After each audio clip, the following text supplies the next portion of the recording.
We're also taking a look at the numbers here because support for the war among Ukrainians actually is dropping. Back in 2023, more than half said they should fight until they win. You know, end of discussion. But Jonathan, now that number is down to less than 25%. So it is something, you know, a sentiment that is with Ukrainians that they hope will sway Zelensky's decision. But will it? I mean, this speaks, Laura, to the state of affairs here. You're talking about a resolve at the beginning of a conflict in which the Ukrainians were very much behind their president, very much wanting to secure their territory, very much thinking that there had been a thing called the the Budapest Amendment that had worked out a deal in which Ukraine, which held the third largest nuclear arsenal in the world when the Soviet Union collapsed, to give away the memorandum worked out giving away these weapons, giving them back to Russia so that they could be taken off Ukrainian territory, giving not guarantees to Ukraine. Very careful language was done in 1994 when that memorandum was worked out, but giving assurances that the Ukraine would have the protection of the United States and that Russia would adhere to the sovereignty and territorial integrity of Ukraine. Fast forward, here we are now in this terrible situation in which Russia really wants Ukrainian territory, Vladimir Putin, that is, and he really wants to try to carve out as much as the former Soviet Union to take back into the Russian Federation to maintain the status of not only being the largest nation in the world, but being the largest nation in the world with 20% of Ukraine.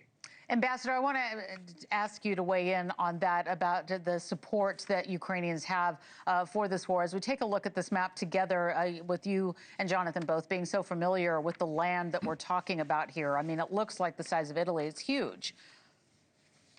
It is huge. And there's a distinction to be made, Laura, that is really important.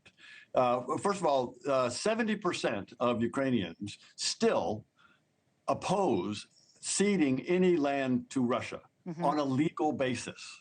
70% oppose that. Yes, the support for negotiating has gone up.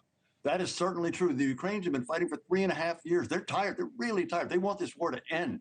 But they will not give up legal claim to that 19% that you just showed in red. But there's an important distinction to the legal claim and an acknowledgement that the Russians are actually there. The Ukrainians will understand that the Russians are there.